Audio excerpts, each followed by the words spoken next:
Hey everyone, welcome back to my channel. My name is Akil O'Connor for those of you who do not know me.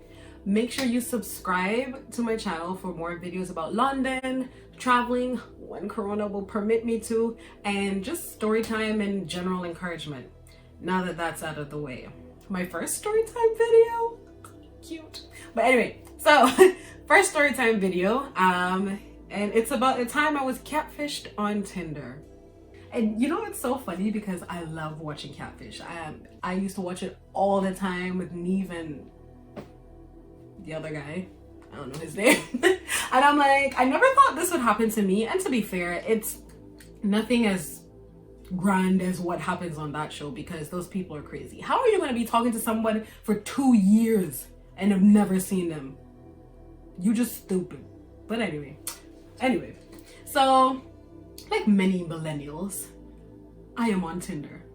I kind of like being on Tinder. Like, there's something therapeutic about just laying there and being like, no, yes, no, yes, no. It's just like the power is in my hand. But anyway, love doing that. And I get a lot of messages on Tinder. That sounded very self-centered, but that is true. I get a lot of messages on Tinder and I don't always respond to them. But every now and then you get a message from a guy that kind of sounds normal and you're like, oh, he sounds nice and normal. Let me respond. So I responded to this guy. Looked at his pictures, looked nice. But you know when there's a little red flag? And it's like, Akil, don't ignore those red flags. Like, Jesus, don't ignore the red flags. But I did. Like, yeah, I saw some things in his pictures where like, maybe, but then I saw a picture that I was like, okay, and then I saw a picture I was like, then I saw a picture that was okay, and I was like, okay, give him the benefit of the doubt. Let's see what he's about. So started talking to him. Really nice guy, really good conversation. I think he was an accountant, or I'm talking like he's dead. Well, he's dead to me. But yeah, I think he said he was an accountant. Really nice guy. We talked. He messaged me every day on Tinder. Really nice. And then he asked for my number so we can talk on WhatsApp. I was like, okay, all right, fine. Talked on WhatsApp. Good connection. Good blah, blah, blah. I was like, all right, cool. He then asked if we could meet up on the weekend for lunch or dinner. So I'm like, okay, bringing this out into the real world, it's a little scary because serial killers, okay? Y'all ain't never gonna catch me, all right? I don't want to be cut up into tiny pieces, put in a hole somewhere in someone's backyard. I don't want to be in a cage under someone's bed or in someone's basement tied to like a pipe. I'm not about that life, okay? I watch serial killer documentaries, okay? I study y'all. Y'all ain't gonna catch me. So I was like, okay, he seems nice enough. Good conversation and stuff. Fine, I'll make a plan to meet him. But I was like, okay, let's see. Let's find somewhere very central with a lot of people. Yeah, so I was like, okay, no problem. So I picked a place in central London near some markets. I don't even remember where the place is. Guys, my memory is terrible, as you could probably tell throughout this video. But I picked somewhere central, and not only that, I created an escape route. And let me tell you guys, women on Tinder, get your escape plan ready. Because, you know, for me, the call me in 10 minutes and say there's some emergency, like everyone knows that now. So you gotta be creative. So I told him I would meet him, but I'm supposed to meet some friends after to do something. I don't remember what I told him. I think I was supposed to meet some friends after to go somewhere with them. And I'm like, you know, I already had plans. I was supposed to do these things with my friends, but I will cut my time with them short and meet you instead, and then meet them after, you know, we have lunch or whatever. And me and my friends, we all had lunch before my lunch with him. So like a few of my friends were there. So I'm like, y'all, wait until I meet this guy before you leave me, okay? If I message you and tell you you can go, then fine. But until then, stay around. So we all had lunch. We all had a good time. Then the time was approaching for him to like arrive. So I was like, all right.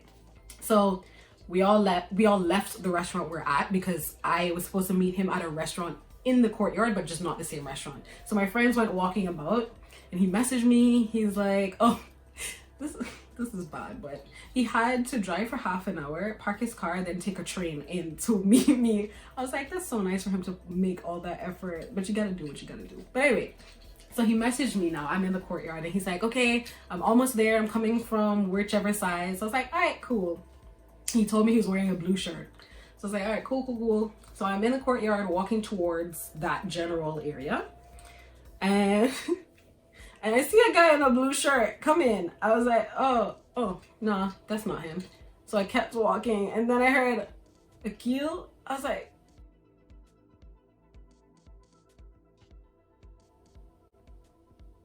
it is him. Fam. It was somebody's uncle. And no disrespect to uncles. It's fine. It's fine. It's fine if you represented yourself as somebody's uncle on Tinder. But guys, this man looked totally different. Well, it's a weird thing because he looked totally different from the pictures, but also in a weird way, somewhere in here, I saw a bit of what was on the pictures, but not really. I mean, in the pictures, he looked like, and not that it's a huge issue if you're not tall, but in the pictures, he looked like he was about 6 foot, right? And I'm like, bruh, height for me is not that important because I am short. So everyone's taller than me. I'm like 5'2", so everyone's taller than me. But I'm like, don't be playing like you tall in pictures when you basically 1 inch taller than me in real life. Super short, entirely different looking. I'm like, I'm trying to be nice here. Do you hear how awkward that sentence sounds? Entirely different looking because I'm trying to be nice. Completely different. So he's like, hi. And I was like, oh, crap. Hi. How are you? So nice to see you. Gave him a hug. I was like, oh, crap. How am I going to get out of this now? Because this is not going to happen at all. But at the same time, I'm like, how do I get out of this without hurting his feelings? Which I know for a lot of my friends, it's going to be weird to hear me say that. Even when I was telling my friends about it here, they're like, what? What do you mean? Just leave. Knowing you, that would not be a problem for you. Anyone who knows me knows I'm very frank.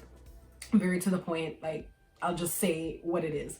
But I don't know why in this instance, I felt bad. Like, I don't want to hurt his feelings. I guess because it has, I don't know. I guess because it has to do with appearance, maybe. Because it's a misrepresentation of how he looks.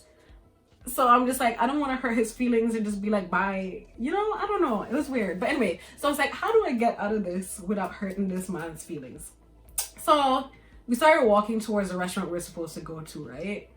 And I was like, I don't want to be here for an hour or 2 hours. Like, what do I do? So I walked across the restaurant door and he's like, oh, we're not going in. I was like, you know, it's such a nice day outside. I would love to walk a little more if that's okay. So he's like, oh, no problem. So we walked and talked for a bit. By a bit, I mean 10 minutes and 15 minutes. And then I always have my phone in my hand. So I messaged my friends. I was like, do not leave. We'll not be here long. So yeah, I was like, oh no, you know, remember I was telling you about the plans I had with my friends earlier? They keep messaging me. They're waiting on me. They're like, they don't want to leave without me. You know, I was really trying to fit everything in, try to cut my plans with them to fit you in. But I feel so bad and they're really hounding me to come with them. So I think I'm gonna just have to, maybe I have time to walk around for a little bit more, but I think I'm gonna have to go because they're waiting. And then he was like, oh, okay, you're not gonna eat. I was like, no, you know, I had something to eat earlier and I'm still not really that hungry, so I think I'm just gonna leave with them. But it was so nice to meet you and yada yada yada. I kind of felt a little bad, but at the same time I was just like, bruh, you misrepresented yourself so badly that I really should have nothing to feel bad about.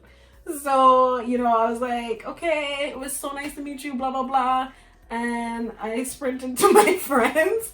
And so by this time, when I told them not to leave, they started to look for me. So they were kind of in the distance. They were like, is that the guy? I was like, apparently. They were like, oh, the whole time.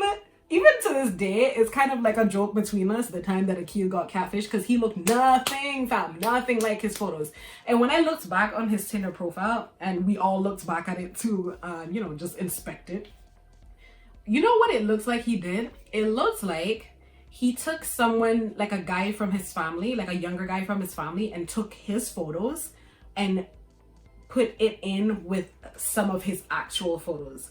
And when I look at them, his actual photos are photos of him from the side, like a nice mountain scenery and him looking off like this with half of his face like that. All the photos, when meeting him and then looking at the profile, I realized that's what he did. His full-on face photos were definite, like you can see a resemblance, but it looks like a nephew or a cousin or something. Like there's a family resemblance, but it's not him. And then he has these sideways photos, like looking at nature or at the beach like this. And I'm like, oh, you sneaky, sneaky, sneaky. So when I looked back and I saw that, I was like, nah, you put thought into this deception. I don't feel bad about blocking you at all. I just went, block. That was it. Ghosted. I don't like to ghost people, but I feel like you deserved it. Like, you put thought into that deception. Nah, I'ma ghost you. So that's my story. That's my story time. Tinder catfish story. Let me know if any of you have ever been catfished or just your experience on Tinder. Tinder's an interesting place. But yeah, if you haven't done so already, remember to like this video and subscribe, and I will see you guys in my next video. Mwah. Be safe out there in the dating world.